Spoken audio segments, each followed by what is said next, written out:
मेरा नाम रागिनी है। मैं 16 साल की थी जब मेरी सौतेली माँ ने मेरी शादी अपने भाभी के मरने के बाद अपने भाई के साथ करवा दी थी। मैं बहुत ज़्यादा डरी हुई थी, लेकिन हैरान कर देने वाली बात यह थी कि वह मेरे कमरे में नहीं आता था। जब मैं सुबह उठती तो मेरे इर्द गिर्द किसी मर्द के कपड़े पड़े होते थे और रात को भी मैं ऐसे बेहोशी भरी नींद में सोती थी कि मुझे अपना होश ही नहीं रहता था। यह कपड़े मेरे पति के तो नहीं थे, क्योंकि जब से मेरी शादी हुई थी तब मैं उनके हर चीज़ को पहचान लेती थी। मैं परेशान हो जाती थी कि आखिर यह कपड़े मेरे कमरे में कहाँ से आ जाते हैं।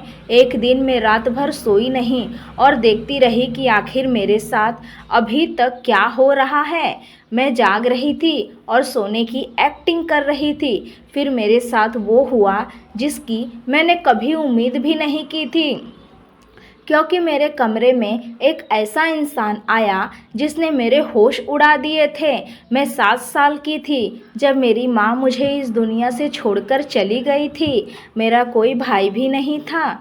इसी वजह से मुझे अपने माँ की कमी बहुत ही ज़्यादा महसूस होती थी। पापा अपने काम में बहुत बिज़ी रहते थे, जिस वजह से वो मुझे टाइम नहीं दे पाते थे। मेरी एक दादी थी, दादी की भी उम्र हो चली थी। घर का जिम्मेदारी संभालते संभालते उनकी भी तबीयत खराब होने लगी थी। मेरी दादी पापा से कह रही थी कि आप दूसरी शादी कर लो, मेरे घर की जिम्मेदारियां नहीं संभाली जाती और रागिनी को भी ऊपर से संभालना रहता है, मेरे ऊपर हो चली है। तुम देखो ना बेटा, तुम दूसरी शादी कर लो। घर में औरत की बहुत कमी महसूस हो रही है। घर में औरत ही घर को स्वर्ग बनाती है। औरत के बिना घर वीरान लगने लगता है। मेरी मानो तो तुम दूसरी शादी कर लो और रागिनी के लिए दूसरी माँ ले आओ।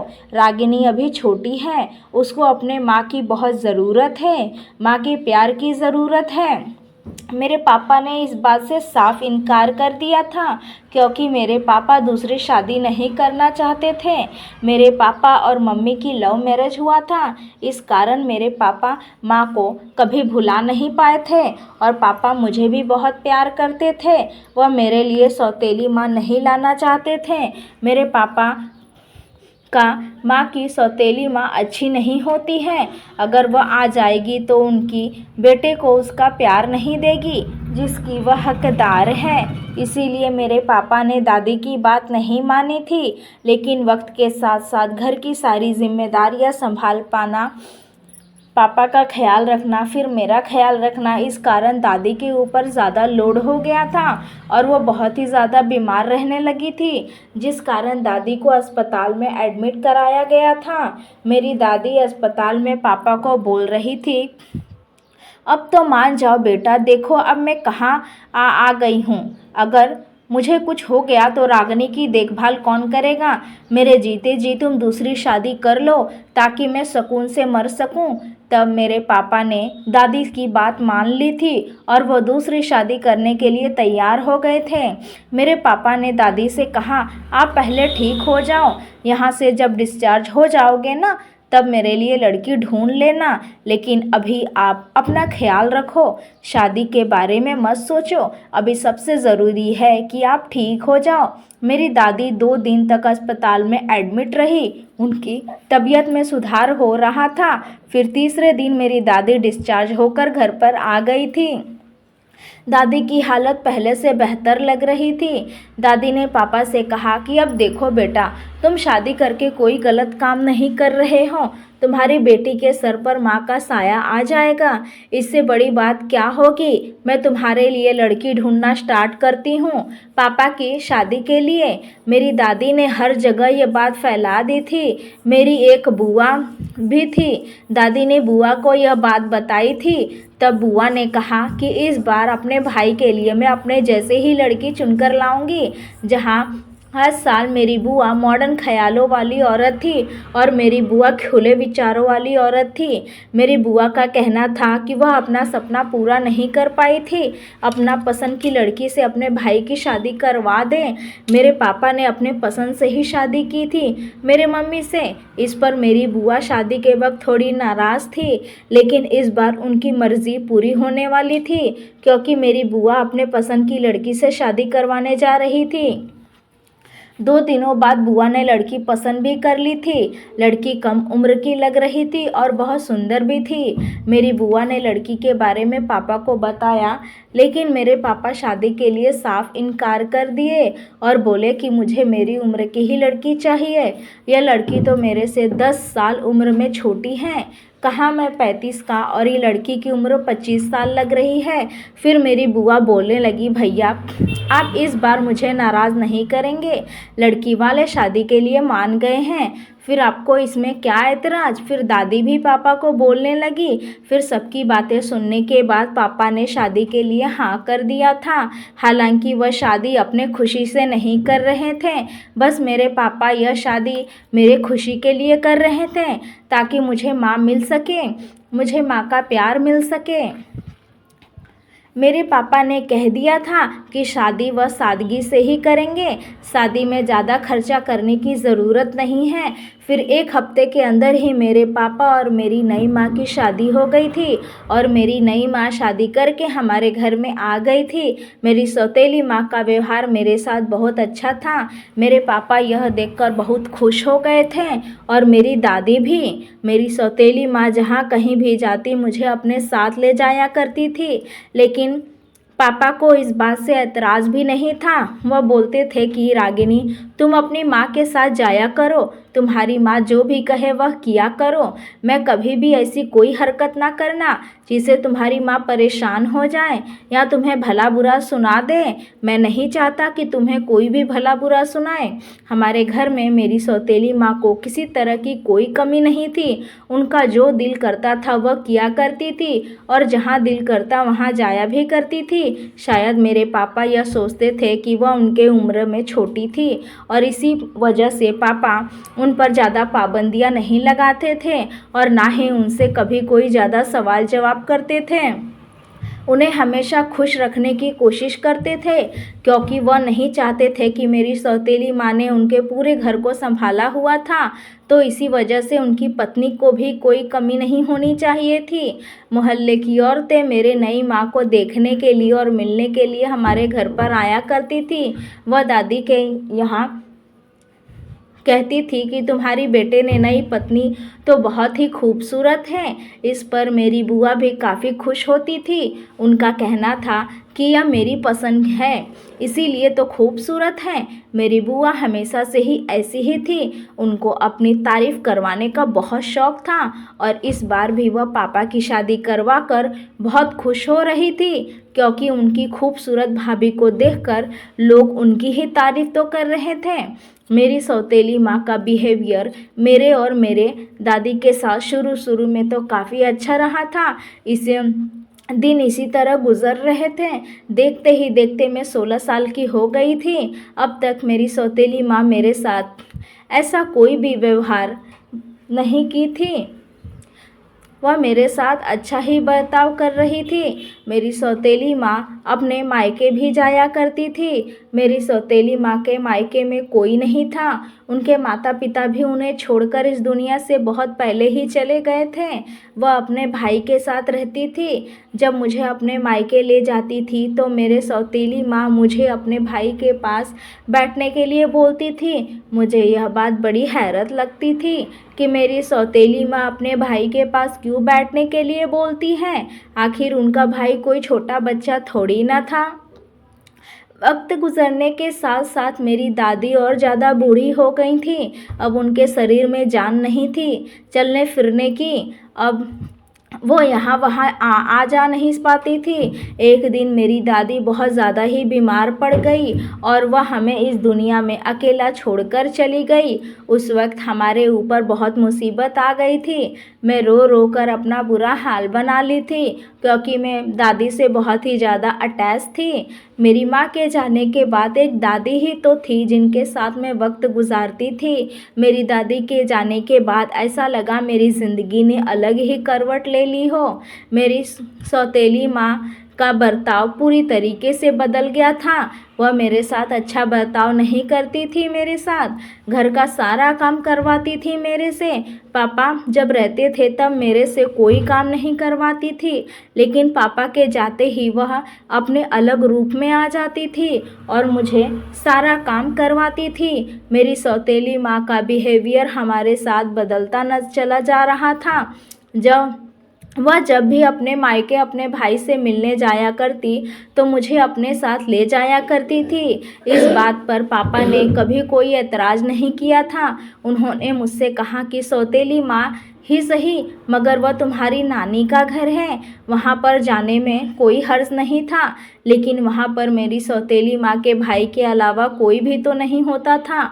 उनका भाई बड़ा अजीब था, देखने में किसी गुंडे के जैसा लगता था और मुझे बड़ी घूर घूर कर देखता था। वह मुझे अपने भाई के साथ बैठने के लिए कहती थी।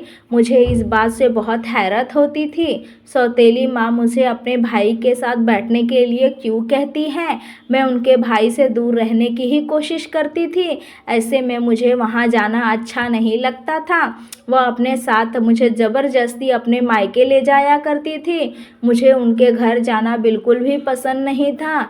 मेरी सौतेली माँ हर दूसरे तीसरे दिन अपने मायके जाया करती थी। उन्होंने अपने भाई की शादी करवा दी थी, लेकिन उनके भाई की पत्नी अपने शादी के 2 महीने बाद ही मर गई। उनका भाई फिर से अकेला रह गया था। मेरी माँ को चाहिए था कि वो अपने भाई की दूसरी शादी करवा दे, लेकिन वो अपने भाई के पास घंटों बातें करके आती। मैं खामोश रहती थी। मैं पापा को इस बारे में नहीं बताई थी, क्योंकि मैं नहीं चाहती थी कि सौतेली माँ के बर्ताव के बारे में पापा को बता दूँ।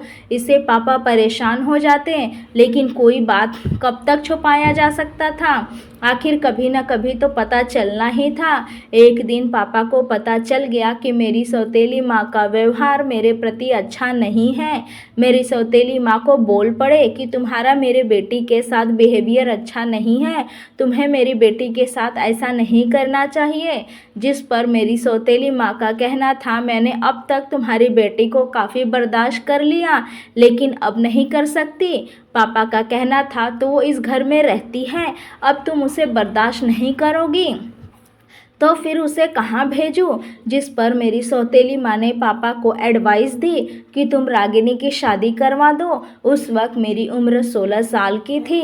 पापा का कहना था कि इतनी छोटी सी उम्र में शादी। मेरी सौतेली माँ ने मेरे और मेरे पापा के बीच बहुत सारे फासले पैदा कर दिए थे। पापा मुझे बहुत कम बातें करने लगे थे। ना जाने मेरी सौतेली माँ ने पापा को मेरे बारे में ऐसा क्या कह दिया था कि वह मुझसे बात करना ही भूल गए थे। वह मुझे इस घर से विदा करने के लिए बिल्कुल तैयार हो गए थे। मुझे ऐसा लगता था मेरे पापा इतनी जल्दी मेरी शादी कराने की कभी तैयार नहीं होंगे, लेकिन वह तो इस बात के लिए तैयार हो गए थे। तभी तो मेरे लिए जल्दी जल्दी रिश्ता देख रहे थे। वह चाहते थे जल्द से जल्द मेरे लिए अच्छा सा रिश्ता देखकर मेरी शादी कर दी जाए। मुझे समझ में नहीं आ रहा था कि सब कुछ क्यों हो रहा है। मेरी सौतेली माँ ने आखिर मेरे पापा को मेरे बारे में क्या कह दिया था। वह इतना बदल गए हैं। मेरे पापा कभी भी ऐसे नहीं थे जैसे कि वह अब हो गए हैं। मैं अपने पापा का बिहेवियर खामोशी से बर्दाश्त कर रही थी। आखिर मैं कुछ और कर भी तो नहीं सकती थी।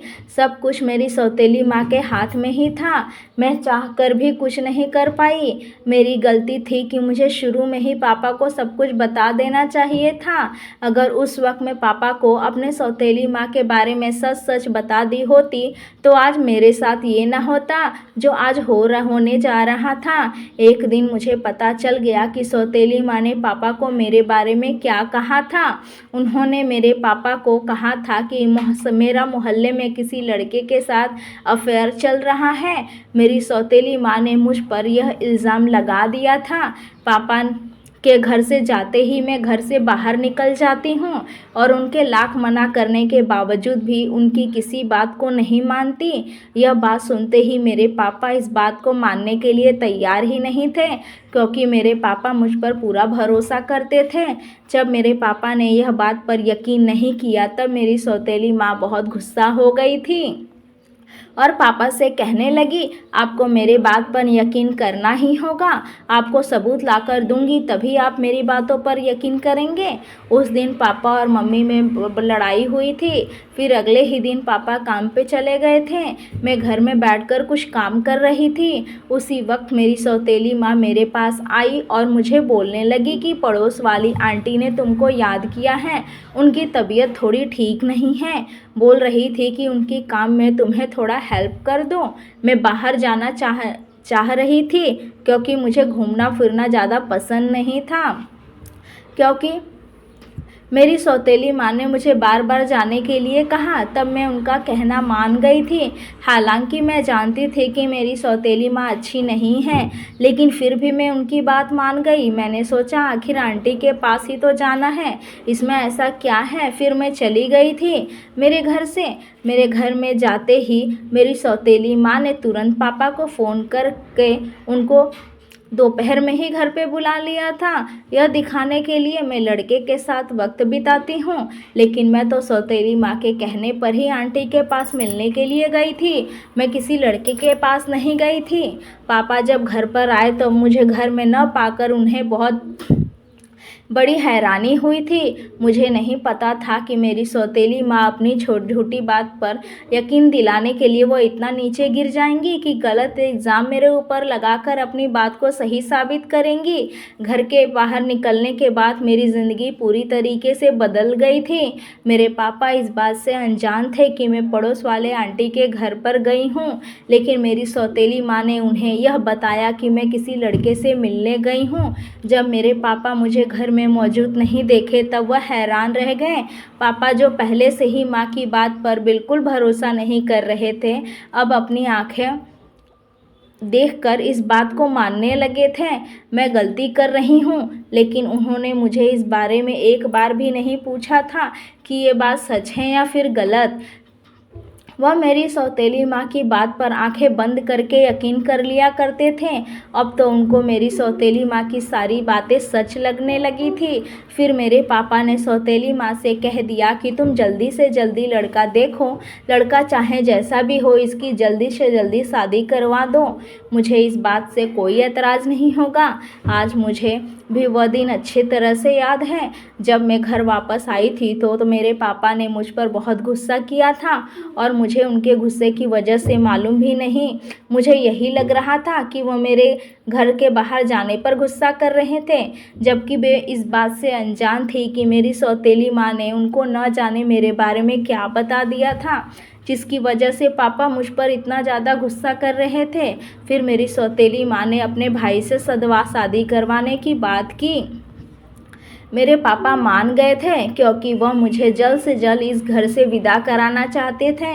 इसीलिए मैं खामोश रही और मेरी शादी मेरे सौतेले माँ के भाई के साथ हो गई थी। उस वक्त मैं काफ़ी डरी हुई थी क्योंकि मेरी सौतेली माँ का भाई देखने में बिल्कुल भी अच्छा नहीं था, उसकी हरकतें भी बिल्कुल गुंडों के जैसी थी। मैं हर वक्त रोती रहती थी। मेरा पति मेरे कमरे में बिल्कुल नहीं आया करता था, लेकिन मुझे फिर उससे डर लगने लगा था।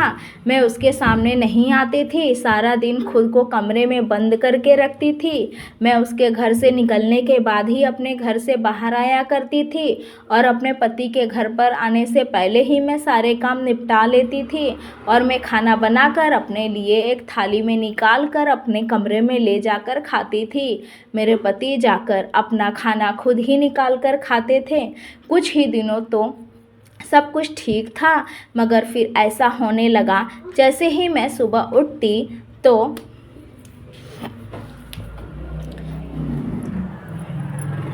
मेरा पूरा शरीर दर्द करने लगा था।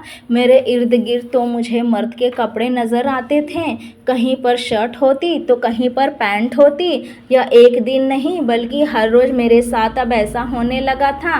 रात को खाना खाने के बाद जब मैं बिस्तर पर सोने के लिए लेट जाती तो मुझे अपना होश ही नहीं रहता था और ना ही रात बीच में मेरी नींद खुलती थी। मैं इस बारे में किसी को कुछ बता नहीं सकती थी। अब मुझे डर लगने लगा था। मुझे यकीन हो गया था कि यह कपड़े मेरे पति के नहीं हैं, क्योंकि जब वह बाहर जाते थे तो उनके कपड़े धोकर सुखाकर मैं अलमारी में रख देती थी। इसीलिए मुझे अपने पति के कपड़ों के बारे में अच्छी तरीके से पता चल गया था। लेकिन इस घर में मेरे पति के अलावा और कोई भी आता जाता नहीं था। शादी के बाद मेरे पापा मुझसे मिलने नहीं आए थे और ना ही मेरी सौतेली माँ मिलने के लिए आई थी। ऐसा लग रहा था शादी कराने के बाद वो लोग मुझे भूल गए हैं। और फिर हर रोज़ जो मेरे साथ यहाँ पर हो रहा था यह मेरे लिए बहुत ही खौफनाक था। मेरे शरीर में थकान सी लगी थी। यह सब क्यों हो रहा था इसकी वजह कभी भी मुझे नहीं पता थी। हर रोज़ मेरे साथ ऐसा ही होता। रात को खाना खाने के बाद जब मैं सोती तो मुझे गहरी नींद आती और सुबह मेरी आँख खुलती तो मेरे बिस्तर पर मर्द के कपड़े मौजूद होते थे। मैं इस बारे में किसी को कुछ नहीं बता सकती थी कि घर में मेरे साथ क्या हो रहा है। एक दिन मैं इस बात से बहुत ही ज़्यादा परेशान हो गई थी। मैं सोच ली थी कि मैं खाना नहीं खाऊंगी। सुबह से लेकर रात तक मैंने उस दिन खाना नहीं खाया, क्योंकि इस बात ने मुझे बहुत टेंशन में डाल दिया था और मैं अपना खाना खाए बिना ही सोने के लिए बिस्तर पर लेट गई थी। खाना खाने की वजह से उस रात मुझे नींद ही नहीं आ रही थी। रात के लगभग 1 बज रहे थे। मेरे कमरे की लाइट बंद थी। मेरा पति आंगन में ही सोता था। मैंने देखा कि मेरे पति ने लाइट ऑन कर दी। दरवाजे पर कोई आया था। मेरा पति उससे धीरे धीरे कुछ बातें कर रहा था। तभी किसी ने मेरे कमरे का दरवाज़ा खोल दिया और वह मेरे कमरे में आ गया। मुझे डर लग रहा था। मैं अब और बर्दाश्त नहीं कर सकती थी। इसीलिए मैंने जैसे ही लाइट ऑन की वह यह कोई अनजान मर्द था। उस आदमी को देखकर तो मेरे होश ही उड़ गए थे। यह आदमी मेरे साथ आते ही ज़बरदस्ती करने की कोशिश कर रहा था। मैं ज़ोर ज़ोर से चिल्ला रही थी। मेरे पति को मेरी आवाज़ नहीं आ रही थी। मैं अपने आप को इस इंसान से छुड़ाने की कोशिश कर रही थी। मैं समझ गई थी कि मेरे साथ इस घर में मेरी इज्जत के साथ खिलवाड़ हो रहा है।